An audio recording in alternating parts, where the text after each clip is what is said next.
So, hi everyone, I'm here to talk to you today about the e-newsletter that I did for Horses of Hope. So throughout the semester, I've talked to you about what Horses of Hope does, who they serve, and the kind of programs that they have.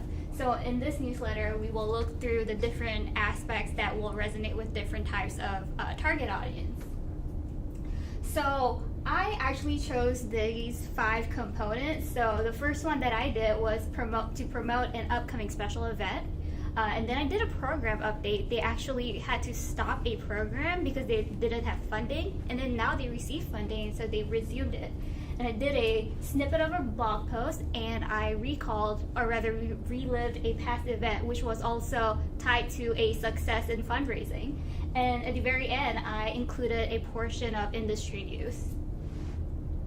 So this is what their actual website looks like. I just wanted to give you a little bit of context. As you can see, it's a kind of like a gradient dark maroon, and then over here you have kind of like a beigey look to it. And as you can see, it's not a very pretty looking website. It's very simple. Font they had a lot of different font sizes, and that was something that I wanted to stay away from and not replicate in terms of having conflicting sizes. But in my newsletter, I used the same type of font so that there will be some sort of familiarity. I can't say that word. You know what I mean. So that it will be familiar to the reader. So the target audience, I've identified 6 groups of people. So the first one will be like the long-term and short-term donors. The second one would be volunteers, because they are a volunteer-driven organization. Thirdly, I included Friends of Horses and Hope, and let me explain to you really quickly about what that is. So they could be people who have like they support volunteers who are friends of the volunteers who have knowledge of the organization, but they're not necessarily have a high involvement or a level of dedication like people like volunteers and donors have. And then we also have current clients and their family members, as well as the previous clients and their family members. And a small percentage of the whole subscriber list and target audience is made up of potential clients, supporters, and volunteers. For example, if they go out into the community at an event or have a booth, they kind of get emails that way. So this is what the full email looked like. I designed this, I actually built this in MailChimp, but I had to design different components outside of MailChimp, such as the header and this part of it. Sorry, could you go back? And I just wanted to talk to you, I just want to tell you real quick about the concept behind the design. The type of user that I had in mind was a skimmer, because if you have too long of an email, you're going to lose interest no matter how important or how compelling your content is. So I designed it in mind and kept the content in mind. For example, if you are on a computer, that you would go through it in 3.5 scrolls, less than 5. On the phone, preferably 5 or less, but I checked it and it was about 6 to 7 scrolls. And so I kind of kept the user in mind, which device they'll be looking at from, and how they will be consuming the content.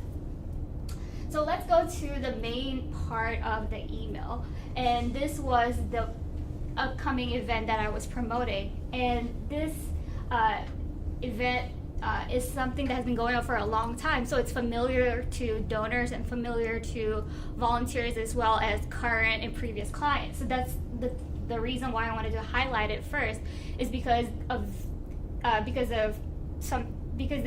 they knew this, they know of this, and it's happening again. So it would be nice to kind of have it right in front of their faces and be that first thing. And the entire theme, or rather the goal of the event, was to promote the whole Christmas and festive season. So as you can see, there's like a green and red theme to kind of tie in with that. So over here, I talked really briefly about, go back one more. I talked really briefly of what the event is, and then I said save 15% off your ticket when you purchase your Christmas dinner ticket now. And I wanted to keep the content really short. Like I said, I didn't want to expand it and keep it too long that would lose people's interest. And there's this line over here that I put something like, for more information, contact the manager.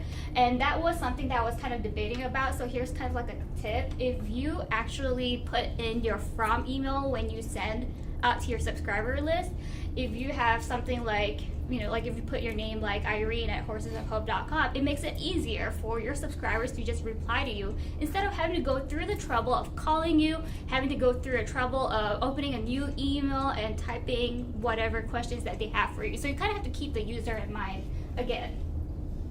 And so this is the second part of the email, and the one on top is the program update that I included. I talked about the Hope for Heroes program. It's a program for wounded veterans, and they stopped it, but now that they've received funding again, they decided to continue it. So I put in a short little note about, like how each writer will receive 10 free sessions. That way, previous clients or current clients, if they know somebody who could benefit of this, it's something that they can share.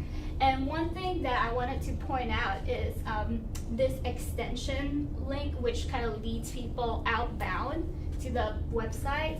So instead of having something short like continue or read more, I tried to make it a little bit more conversational and more interesting, like learn more about Hope for Veterans. And in this portion, this is a blog snippet that I did, and for that link, the outbound link I put read on to see what Irene found out. So it's kind of like, something more than just read more or continue. And yeah, this is a blog snippet. Try to tie in the theme of Christmas again. And this portion is a sort of like a quick call to action for donation. I actually got the idea from Mackenzie's organization's email. What I really liked about it is that her organization didn't pepper their newsletter with a lot of donate buttons. So I thought it would be nice to keep it in the middle, this in the middle of the email. And towards the end, I included a news, relevant industry news for people who are interested in the care of horses. And like I've talked about, how there's always research on how humans benefit from horse therapy, but there's not a lot of research of how horses are affected by that therapy, how much pain or how much wear and tear that they receive. So this was something that I wanted to highlight. And instead of going in depth into the article, I make sure to link it to Horses of Hope so that they would be able to learn more about the programs that the organization can offer. And throughout the email, I kind of did like how people read from left to right. So I wanted to end with something that was Horses of Hope focused and related. And so this was a topic on a previous event, and I talked about how they actually raised $34,000 and something that was more than their previous event. And I gave the opportunity for the users to relive the event and kind of, see the success or see how Horses of Hope was able to be successful in this fundraising. And down here, I had share buttons as well as a small contact portion. Yep, that's it. And then the opt-out buttons over here. So yeah, thank you so much.